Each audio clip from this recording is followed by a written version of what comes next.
સૌના લોકપ્રિય આપણા આદર્શ નેતા એવા ભાઈ શ્રી ચૈતરભાઈ વસાવાના સમર્થનમાં આયોજિત સામાજિક સભામાં ઉપસ્થિત મહારાષ્ટ્ર, રાજસ્થાન, ગુજરાત, અલગ અલગ બધા જિલ્લાઓમાંથી અને રાજ્યોમાંથી પધારેલા આદિવાસી સમાજના સૌ યુવાનો, વડીલો, આગેવાનોને મારા જય જોહાર, જય આદિવાસી.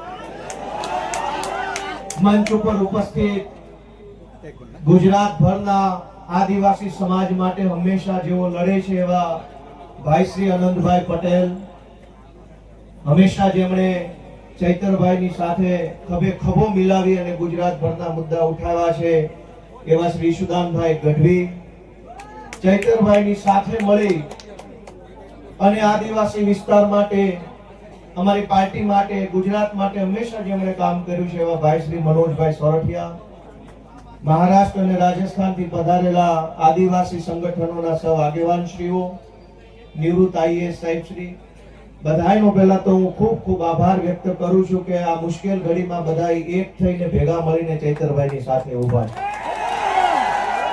દોસ્તો, ચૈતરભાઈ વસાવાને સરકારે સ્થાપેલી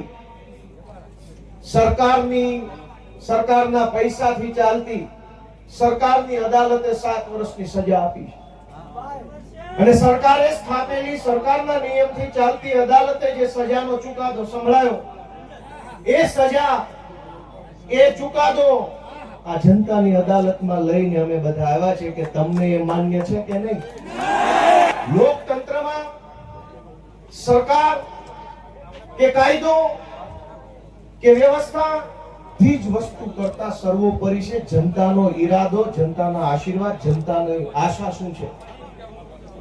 સરકારની પોલીસ સ્ટેશન, સરકારના સરકારી વકીલ, સરકારની ફોરેન્સિક લેબોરેટરીઓ, સરકારનો ફરિયાદી, સરકારની તપાસ, સરકારનો દલીલ, સરકારનું બધું જ, પણ જનતાની અદાલતમાં સરકારનું ના ચાલે. આ જનતાની અદાલત ભેગી થઈ છે, આ આદિવાસી સમાજની અદાલત છે.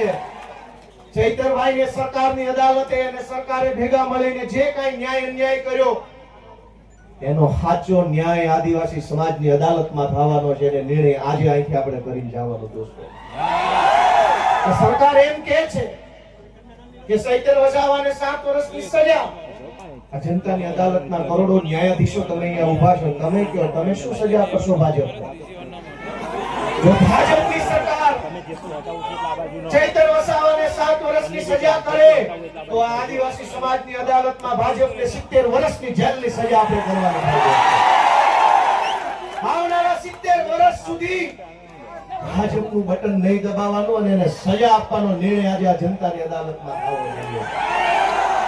લોકશાહીમાં જનતાથી મોટું હોય કોણ? જનતાથી મોટું કોણ?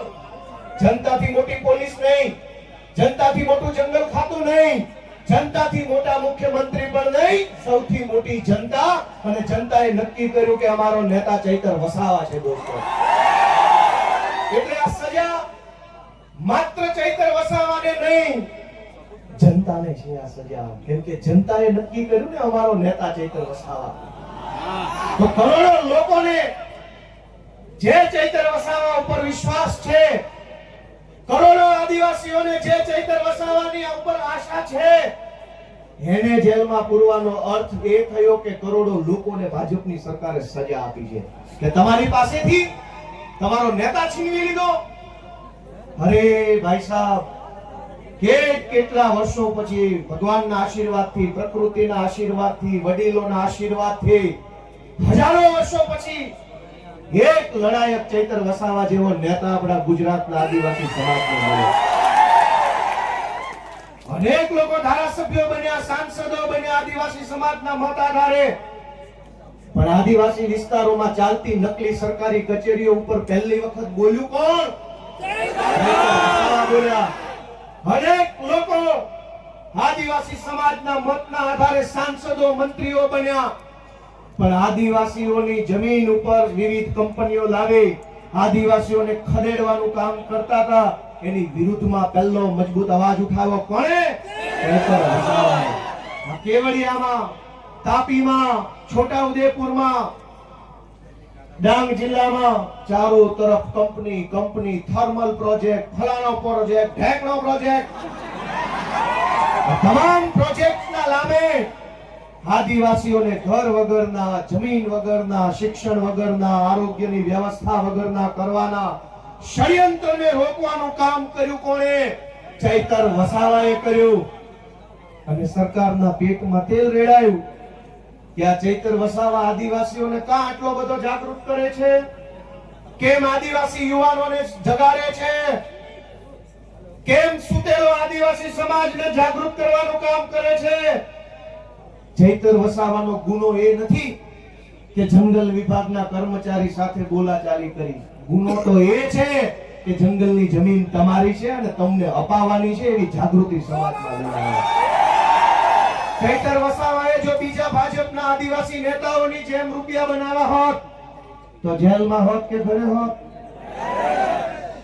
એક છે મોટા કદાવર આદિવાસી નેતા, 2000 કરોડનું મનરેગામાં કરી નાખ્યું. જેલમાં છે કે મેલમાં?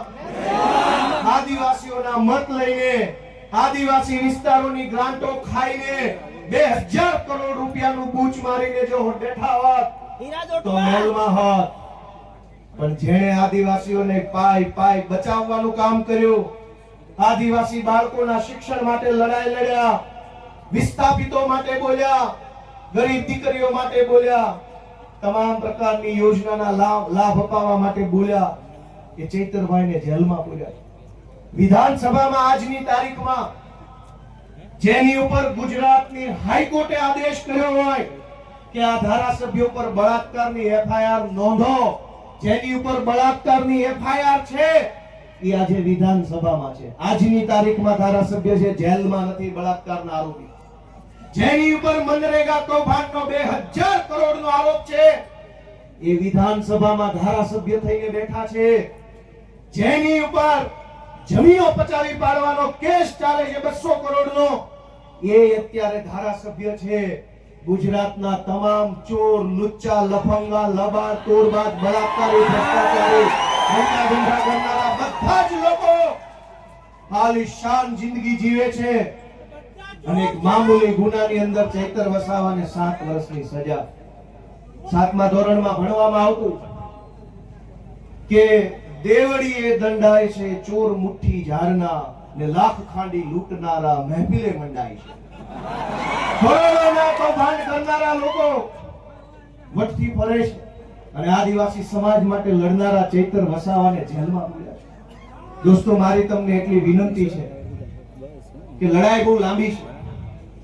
આજે આપણે બધા અહીંયા ભેગા થયા છીએ, અહીંયા આકલા પડકારા, જુસ્સો, આમ કરી નાખું તેમ કરી નાખું કરીએ છીએ, પણ સાચું આમ અને તેમ કરવાનું ટાણું છે ને મતદાનના દિવસે આવતું. લોકશાહી છે, આમ તેમ જે કાંઈ, અને નર્મદા જિલ્લા વાળાએ તો આમ તેમ કરીને બતાવી દીધું છે. જો આમ તેમ કેમ થાય ને ગઈ ચૂંટણીમાં કહી દીધું કે આમ થાય. બહુ છોટા ઝૂકેગા નહીં સાલા. બટાબા દીધા, વડાપ્રધાને અહીંયા સભા કરી, ગૃહમંત્રીએ સભા કરી, પ્રદેશ પ્રમુખે કરી, પણ નર્મદા જિલ્લાના આદિવાસીઓએ કીધું ઝૂકેગા નહીં સાલા. આને કહેવાય અસલ ટાઈગર. પણ દોસ્તો, હું તમને છેલ્લી 2-3 વિનંતી કરીશ કે ચૈતરભાઈનો ગુનો શું? આ ભાજપ વાળા ટીવીમાં, સોશિયલ મીડિયામાં ચૈતરભાઈને બદનામ કરવાનું કામ કરે કે એને વન વિભાગ વાળાને આમ તેમ કરી દીધું, ધાકધમકી કરી લીધી. તમારા વન વિભાગ વાળા, તમારા પોલીસ વાળાએ અમારી હારે જે ધાકધમકી કરી છે ને એની સજા 700 વર્ષ આપો તો ઘટે એમ છે. આખા ગુજરાતમાં સરકારી માણસો જનતા હારે કેવું વર્તન કરે છે? સરકારી મામલતદાર, સરકારી પીએસઆઈ, સરકારી ટીડીઓ, સરકારી પ્રાંત, સરકારી આરએફઓ, આ બધા જ લોકો રાજ્યની નાની જનતા સાથે કેવું વર્તન કરે છે? ઈ વર્તનની જો સજા આપવા બેસીએ ને તો એકેય માયનો લાલ ઓફિસમાં બેસી નહીં શકે, બધાને જેલમાં પૂરવા પડે. ચૈતર વસાવાએ 4 શબ્દો શું કીધા તો માથું લાગ્યું. પણ દોસ્તો, ચુકાદો હવે જનતાની અદાલતમાં લાવવાનો છે. તમારે નિર્ણય કરવાનો છે કે આજ ચૈતર વસાવાને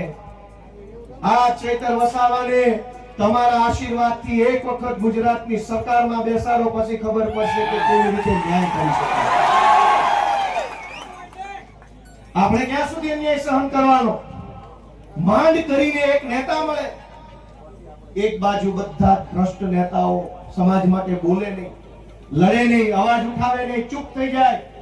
એક બાજુ માંડ એક બોલનારો નેતા મળ્યો હોય, એને જેલમાં પૂરી દેવો. ગુજરાત ભરની જનતાને હું તો વિનંતી કરું છું, માત્ર આદિવાસી સમાજ નહીં, જે કાંઈ પણ થોડા ઘણા બોલનારા નેતા વધ્યા છે ને એની સાથે રહેજો, એને ટેકો આપજો, એની પડખે રહેજો. ગુજરાતમાં કોઈ બોલે છે, સરકાર એમ ઈચ્છે છે કે કોઈ પણ માણસ ભાજપની સામે બોલવો ન જોઈએ, કોઈ માણસ ભાજપની સામે અવાજ ન ઉઠાવવો જોઈએ, એવું સરકાર ઈચ્છે છે. પણ કેટલાક માણસો ચૈતર વસાવા હોય, પ્રકૃતિમાંથી પેદા થયેલા હોય, કોઈના બાપથી નો બીવે, સરકાર હોય કે સરકાર હોય કે અને આ જળ, જમીન, જંગલ કોનું છે? સરકારનું છે.